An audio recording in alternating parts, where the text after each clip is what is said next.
जय श्री राम मेरे प्यारे भाई और बहनों। तो कल है वो सुनहरा पल 22 जनवरी, जिसका इंतजार हम लोग न जाने कितने सालों से कर रहे थे कि एक पल ऐसा आएगा जिस दिन हमारे राम लल्ला फिर से विराजमान होंगे अपने अयोध्या राम मंदिर के अंदर। तो कल है वो सुनहरा पल और कल एक तरीके से देखा जाए हर एक हिंदुस्तानी के लिए दिवाली है। और आज मैं आप लोगों के लिए आपका ही दिवाली का गिफ्ट लेके आया आप लोगों के लिए 5 ऐसे लाइफ लेसन भगवान श्री राम जी की लाइफ से इंस्पायर्ड, जो कि आपकी लाइफ को एक सक्सेस की जो बुलंदियां होती है उनके एक कदम और पास लेके आएंगे। तो चलिए स्टार्ट करते हैं इस अमेजिंग 5 लाइफ लेसन को। बहुत ही प्यारे लाइफ लेसन, हर एक लाइफ लेसन के अंदर प्रभु श्री राम के बारे में जानेंगे और साथ ही साथ उनके बारे में उनके जीवन से इंस्पायर होंगे। तो चलिए स्टार्ट करते हैं इस अमेजिंग वीडियो को ऊपर। लेकिन अगर चैनल पर नए हो तो प्लीज सब्सक्राइब कर दीजिएगा, वीडियो को लाइक कर दीजिएगा कब, अगर आपको वीडियो अच्छी लगे तभी। ओके, तो चलिए स्टार्ट करते हैं इस अमेजिंग प्रिंसिपल को। चलते हैं हमारे पहले प्रिंसिपल की तरफ। सबसे पहला प्रिंसिपल आता है द प्रिंसिपल ऑफ राइटियसनेस। अब एग्जाम का माहौल चल रहा है तो कोई ना कोई एक आपका ऐसा दोस्त जो जरूर होगा जो ये कह देता होगा, यार एक काम करी, यार तू पढ़ ले, थोड़ा बाद में मुझे दिखा देना, थोड़ा बाद में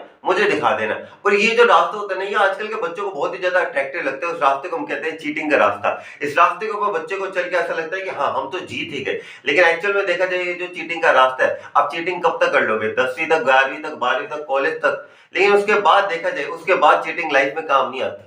और यही सेम चीज हमें भगवान श्री राम जी भी सिखाते हैं कि चीटिंग का रास्ता हम लोगों को नहीं छोड़ना चाहिए। अब यहाँ पे मैं चीटिंग को किस इंडिकेशन में कर रहा हूँ? चीटिंग यहाँ पे है गलत चीज का रास्ता। हमें गलत चीज का जो रास्ता है ना, भगवान श्री राम कहते हैं कि गलत चीज का रास्ता लगता बहुत आकर्षक है कि यार 2 मिनट के अंदर हमें मिल जाएगी सक्सेस, हम इसी गलत रास्ते के ऊपर चलते हैं, क्या हो जाएगा? गलत रास्ते ये थोड़ा बहुत पाप हो जाएगा, कोई बात नहीं। लेकिन भगवान श्री राम हमेशा कहते हैं कि बहुत गलत रास्ते को कभी नहीं अपनाना चाहिए और हमेशा द राइटियसनेस के प्रिंसिपल यानी कि एकदम हमेशा सही रास्ते को चुनना चाहिए। सही रास्ता बहुत ही ज्यादा कठिन होगा, सही रास्ते में बहुत सारी दिक्कतें आएंगी, लेकिन ये जो सही रास्ते की जो सफलता है ना, ये जितना सुकून देती है वो इस गलत रास्ते की सफलता नहीं देती है। इसे कहानी के माध्यम से आपको समझाने की कोशिश करता हूँ। अब देखा जाए जब रावण ने माता सीता का हरण कर लिया तब भगवान श्री राम के पास 2 ऑप्शन थे, या तो वो सुग्रीव के पास जाते या वो बाली के पास जाते। अब देखा जाए बाली इतना शक्तिशाली वानर, इतना ज्यादा शक्तिशाली कि रावण को 6 महीने तक अपनी बाह के नीचे दबोच के रखा हुआ था जिसने, यार वो इतना शक्तिशाली व्यक्ति है। और दूसरी तरफ देखा जाए सुग्रीव देखा जाए इतने शक्तिशाली नहीं थे एज कम्पेयर टू बाली।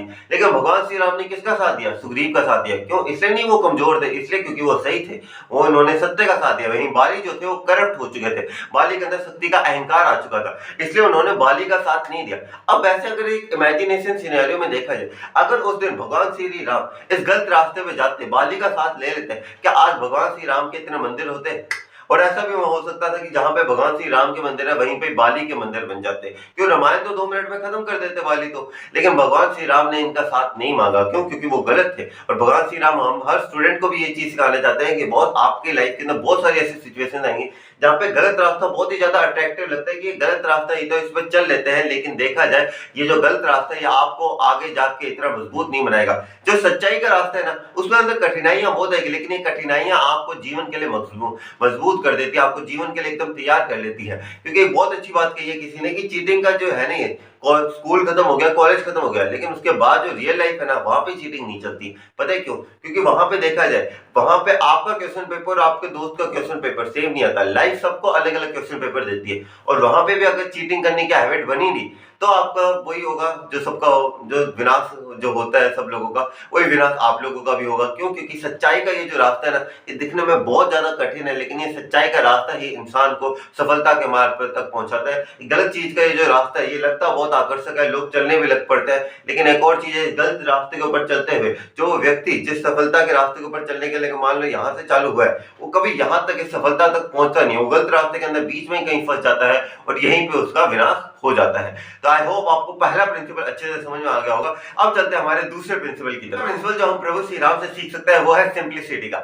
अगर मैं आप लोगों से कहूं कि समय के शुरुआत से समय के अंत तक अगर सिंप्लिसिटी का अगर कोई बेस्ट एग्जांपल है तो वो हमारे प्रभु श्री राम है। इतनी ज्यादा सिंप्लिसिटी देखा जाए, कभी भी उन्होंने किसी एक छोटी सी चीज का भी अहंकार नहीं किया और इतने ज्यादा महान थे कि कभी भी कोई उसका परिचय पूछता था कि प्रभु आप कौन है, तो वो हमेशा इतना ही कहते थे कि वो मैं सिर्फ और सिर्फ दशरथ महाराज और कौशल्या माता का एक पुत्र हूँ। इससे ज्यादा वो कभी कुछ नहीं कहते थे अपने अपने परिचय के बारे में। चाहते तो वो कह सकते थे कि मैं अयोध्या का महाराज हूँ, मैं विष्णु जी का 7वां अवतार हूँ, देवों के देव महादेव मेरी पूजा करते हैं और देवों के देव महादेव जी का जो नाम है नीलकंठ वो भी मेरी वजह से पड़ा है। किस प्रकार से बताता हूँ आपको 2 मिनट के अंदर ही। तो जब वो हमारा वृक्ष निकला था वहां पे समुद्र मंथन के अंदर से, जब वो वृक्ष निकला था, जब भगवान श्री राम जी ने उसे पीने लगे तो उन्होंने गले के अंदर ही उसे रोक लिया, तभी उन्हें नीलकंठी कहा जाता है। लेकिन कभी आपने सोचा उन्होंने गले के अंदर ही क्यों रोका? क्योंकि उनके मन के अंदर प्रभु श्री राम विराजते थे। तो ये कहते थे अगर मैं इसे नीचे थोड़ा और ले जाता हूँ तो फिर इससे क्या होगा कि प्रभु श्री राम को पीड़ा होगी।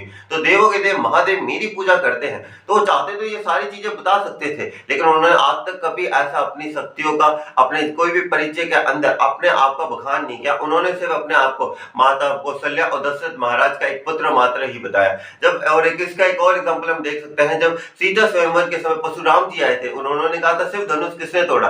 तब उन्होंने चाहते तो वो भी कह सकते थे कि मैं विष्णु जी का 7वां अवतार हूं, मैंने तोड़ा है, बताइए क्या कर सकते हैं आप लोग। लेकिन उन्होंने हाथ जोड़े और परशुराम जी को एक पहले नमन किया और उनके बाद उन्होंने अपनी सारी परिस्थिति बताई कि मैंने ही तोड़ा है। यानी कि देखा जाए इतनी सिंप्लिसिटी उन्होंने बना के रखी, और यही सिंप्लिसिटी हर एक स्टूडेंट को भी बना के रखनी चाहिए, और आजकल के स्टूडेंट्स को तो खासकर बना के रखनी चाहिए। आजकल के स्टूडेंट थोड़ा सा ऊपर आते नहीं है कि सारी जगह बखान करने लग पड़ते हैं, क्या ये देखो ये मैंने कर लिया, ये देखो ये मैंने किया है। देखो करने वाला तो सिर्फ एक है, लेकिन हमारा फर्ज है, हम एक माध्यम है उस चीज को करने वाला तो वो एक है, लेकिन हम जो माध्यम है हमें सिर्फ उस माध्यम की रिस्पेक्ट करनी है, और हमें कभी भी अपनी जो भी हमारे पास एबिलिटीज है, स्किल्स है, कभी भी दूसरों को उसके प्रति नीचा महसूस नहीं करवाना चाहिए, और सिंप्लिसिटी बना के रखनी चाहिए हमेशा, क्योंकि simplicity is also the key to the biggest success. अगर आप जितने भी सक्सेसफुल व्यक्तियों को देखो आज के समय के अंदर, आप लोग एक चीज उनके बारे में जरूर नोटिस करोगे कि वो सारे के सारे बड़ी सिंपल लाइफ जीते हैं। क्यों सिंपल लाइफ जीते हैं और इससे लोग इंस्पायर क्यों होते हैं? क्योंकि सिंप्लिसिटी जो है ना, अगर आप एटीट्यूड के अंदर रहोगे, अगर आप लोग अकड़ में रहोगे, तो आपकी अकड़ जो है वो बहुत ही जल्दी कम हो जाएगी, बहुत ही जल्दी लोग ही कम कर देंगे। तो सबसे बढ़िया जो चीज है जो हम श्री राम से सीख सकते हैं वो उनकी सिंप्लिसिटी है। सबसे ज्यादा सिंपल व्यक्ति ही बने रहना हम लोगों को, भले हमारे पास अपार संपत्ति है, भले हमारे पास अपार टैलेंट, भले हम टेस्ट के अंदर सारे 20 में से 20 लेके आ रहे हैं, लेकिन हमें कोई भी कभी भी किसी दूसरे व्यक्ति को अपना आपको ऊपर दिखा के सामने वाले व्यक्ति को नीचा कभी महसूस नहीं करवाना चाहिए। तो तीसरा प्रिंसिपल आता है हमारे पास, द पावर ऑफ फॉरगिवनेस। यार एक चीज है कि अगर किसी को माफ करना है ना, तो उसके लिए बहुत बड़ा दिल चाहिए होता है, और ऐसा ही बड़ा दिल था हमारे प्रभु श्री राम का। इतना बड़ा दिल था प्रभु श्री राम का कि अपनी माता, जिनकी वजह से उन्हें 14 सालों तक वनवास काटना पड़ा, कैकेयी माता, उनके पास गए और उन्होंने नमन किया, और माता ने कहा बेटा मुझे माफ कर दो, तो मां को कहते मां इसमें आपकी कोई गलती नहीं थी।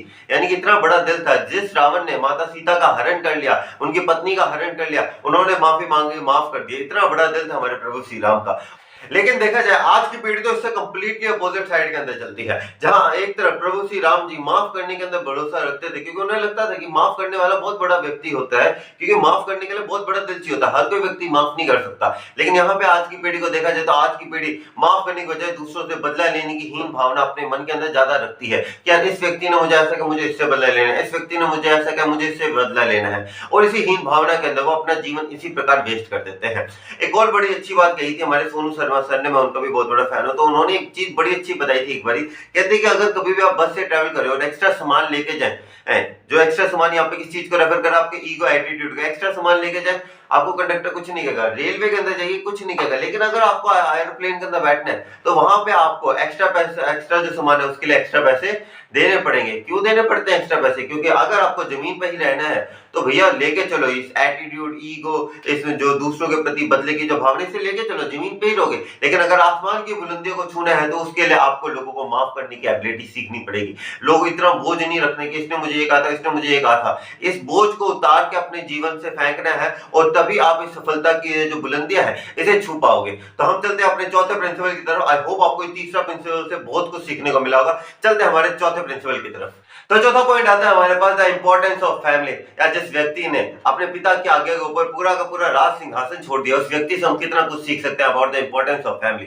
लेकिन आज की पीढ़ी के अंदर इंपॉर्टेंस ऑफ फैमिली कहीं ना कहीं बहुत ही कम नजरिए से देखा जा सकता है। और ये एक रिपोर्ट के मुताबिक बताया जाता है कि करीबन आज हिंदुस्तान के अंदर करीबन 13.5 करोड़ ऐसे लोग हैं जो उन्होंने अपने माता पिता को वृद्ध आश्रम के अंदर छोड़ चुके हैं। यानी कि कितने लोग हैं? 13.5 करोड़। अगर ध्यान से देखा जाए तो 10% ऑफ द टोटल पॉपुलेशन बनता है। लेकिन देखा जाए यहाँ पे हम एक तरफ ये सिनेरियो देख रहे हैं और दूसरी तरफ हम अपने पूर्व जाने कि हमारे प्रभु श्री राम की तरफ देखें। एक इशारे के ऊपर जिस राज सिंहासन के ऊपर न जाने कितने मुगल राजाओं ने अपने स्वयं पिता की हत्या कर दी, उस एक सिंहासन को पाने के लिए जिसके पीछे महाभारत के अंदर इतनी लड़ाई हुई, सिर्फ एक राज सिंहासन को पाने के पीछे, उस राज सिंहासन को अगर पूरे अनंत काल के अंदर किसी एक व्यक्ति ने ऐसे ठुकराया तो वो हमारे प्रभु श्री राम थे। राम से, क्योंकि उन्हें पता था कि फैमिली से ज्यादा इंपॉर्टेंट कोई चीज नहीं आती। अगर नॉर्मली भी देखा जाए, आपके पास अपार धन संपत्ति है लेकिन आपके पास आपका परिवार का सुख नहीं है, तो अब उस परिवार तो वो धन संपत्ति आपको किस काम की। एक बहुत ही अच्छा कोट है, money can not buy you happiness, however money is important but the happiness वो आप कभी भी पैसों से नहीं खरीद सकते। वो जो खुशी है ना, वो आपको तभी मिलेगी जब आपका परिवार आपके साथ होगा। लेकिन आज के इस मॉडर्न टाइम के अंदर जहाँ पे परिवारों की जो जनसंख्या है वो छोटी होती जा रही है, पहले ज्वाइंट फैमिली में रहते थे लोग, अब उससे धीरे धीरे करके स्मॉल फैमिली, अब तो न्यूक्लियर फैमिली, और न जाने आप आगे किस किस हिसाब से लोग रह रहे हैं, सब अपने अपनी जगह अलग होते जा रहे हैं। और यही सेम रीजन था जो मैंने आपको बताया था, वृद्धाश्रम के अंदर, द ओल्ड एज होम्स के अंदर न जाने कितने ही माँ बाप अपने बच्चों की वजह से वहां पे बैठे हैं, इसी आशा के अंदर कि शायद किसी एक दिन ऐसा आएगा जिस दिन उनके बच्चे उन्हें वहां से लेके जाएंगे। लेकिन हकीकत आपको भी पता है, हमें भी पता है, ये तो नहीं होने वाला है। और यही सेम चीज हम लोगों को भी सीखनी चाहिए, ताकि ये जो नंबर है, आने वाली पीढ़ी बहुत ही अच्छे तरीके से इस नंबरों को, मैं ये नहीं कह रहा कि कम करें, मैं चाहता हूँ ये नंबर ही खत्म हो जाए, ताकि ये हम ओल्ड एज होम जैसा कंसेप्ट आने वाली पीढ़ी को पता ही ना चले कि ओल्ड एज होम की कोई चीज नाम की कोई चीज होती थी। ताकि जितने भी नालायक बच्चे हैं जो अपने माता पिता को ऐसे वृद्धाश्रम में छोड़ देते हैं, उनके अंदर थोड़ी सद्बुद्धि है। तो इससे हम ये सीख सकते हैं भगवान श्री राम से कि इंपॉर्टेंस ऑफ फैमिली को समझना बहुत ही ज्यादा इंपॉर्टेंट है हम लोगों के लिए। अब चलते हैं हमारे आखिरी और लास्ट प्रिंसिपल की तरफ, जो कि हमारा the never give up attitude, कभी हार नहीं मानी हमारे प्रभु श्री राम ने। प्रभु श्री राम से एक चीज आप हर स्टूडेंट को जरूर सीखनी चाहिए। आजकल के स्टूडेंट्स है ना, बहुत जल्दी हार मान लेते हैं, यार ये नहीं हुआ चलो हार मान लेते हैं, ये नहीं हुआ वो हार मान लेता है। भगवान श्री राम को जब रावण के पास लंका जाने के लिए निकले थे, तब न जाने कितनी परेशानियां आई थी रास्ते के अंदर। एक 30 किलोमीटर लंबा समुद्र था। और आपको एक और चीज बताओ, इंडिया ओशन जो है ना, जिसे आज हम इंडियन ओशन कहते हैं, हिंद महासागर, हिंद महासागर पूरी दुनिया का सबसे रफेस्ट ओशन है। यहाँ पे सबसे ज्यादा सुनामीज आती है। उस ओशन को पार करना, 30 किलोमीटर दूर जाना उस आइलैंड के ऊपर, और कैसे जाए समझ में नहीं आ रहा था। इतनी बड़ी वानर सेना कैसे लेके जाए उन्हें, है ना। लेकिन हार नहीं मानी और राम सेतु ब्रिज का निर्माण कर दिया। ऐसे एक नहीं, न जाने कितने ऐसे उदाहरण है जहाँ पे जो आम व्यक्ति होता है वो कब का हार मान चुका होता, लेकिन कभी हार नहीं मानी उन्होंने। वो हमेशा निरंतर चलते गए और हमेशा अपने आने वाली विपदाओं को ऐसे नहीं कि यार ये मेरे सामने वापस आ गई, इसे एक उत्साह के साथ लेते थे कि कोई बात नहीं, ये विपदा है हम इसे भी सॉल्व करेंगे। और ऐसा ही प्रॉब्लम सॉल्विंग एटीट्यूड होना चाहिए हर एक स्टूडेंट के अंदर। अगर आपके सामने एक प्रॉब्लम आती है तो कोई बात नहीं, दूसरी प्रॉब्लम आती है कोई बात नहीं, लेकिन आपको अपना पाथ नहीं छोड़ना, क्योंकि ये प्रॉब्लम्स को बेयर करते करते ही आप इतने लास्ट के अंदर इतने ज्यादा पावरफुल हो जाओगे, इतने ज्यादा बेयरफुल हो जाओगे कि आपको समझ में आ जाएगा कि बहुत लाइफ का गेम कैसे खेला जाता है। और इसी के साथ मैं अपनी वीडियो की समाप्ति की ओर बढ़ता हूं। हमने पांचों लाइफ लेसन को बहुत अच्छे से डिटेल में डिस्कस किया। आई होप आप लोगों को पांचों लाइफ लेसन में से अगर आप एक लाइफ लेसन भी आपको अच्छा लगा हो तो प्लीज चैनल को सब्सक्राइब और वीडियो को लाइक कर दीजिएगा, ताकि मुझे लगे कि मेरी मेहनत कहीं ना कहीं कुछ ना कुछ पॉइंट तक काम आई है। और मैं मिलूंगा आपसे अगली वीडियो के लिए, तब तक के लिए जय हिंद गाइस। और कल आ रहे हैं प्रभु श्री राम, तो कल देखना मत भूलेगा। प्रभु श्री राम जी की जो मूर्ति स्थापना होगी जरूर देखेगा, अपने जो भी न्यूज चैनल आपको मिले देखेगा जरूर। ये भव्य पल है और मैं चाहता हूँ हर एक हिंदुस्तानी इस भव्य पल को महसूस करे। तब तक के लिए जय श्री राम और जय हिंद दोस्तों। अरे रुकिए, अगर अभी तक आप लोगों ने भगवान श्री राम जी के मंदिर का इतिहास नहीं जाना तो क्या जाने यार, कल भगवान श्री राम जी आ रहे हैं, उससे पहले राम मंदिर का इतिहास तो जानो। नहीं पता तो ये नहीं मेरी वीडियो, अच्छे से जाके देखो, प्रॉपर डिटेल डिस्क्रिप्शन के अंदर लिंक डाल दूंगा, अच्छे से देखो इस वीडियो को। और सारा राम मंदिर का पूरा स्टार्टिंग से, जब उनके भगवान श्री राम जी के पुत्र कुश जी ने इसे बनाया था, से बाबरी मस्जिद को जब बनाया गया, उसे कब तोड़ा गया, सारी चीजें अच्छे से बताई गई है। देखना जरूर इस वीडियो के ऊपर, अगर नहीं जानते इतिहास तो। ठीक है, कल रामलला आ रहे हैं, उनके बारे में इतिहास तो जान लो उनका। ठीक है, जय श्री राम।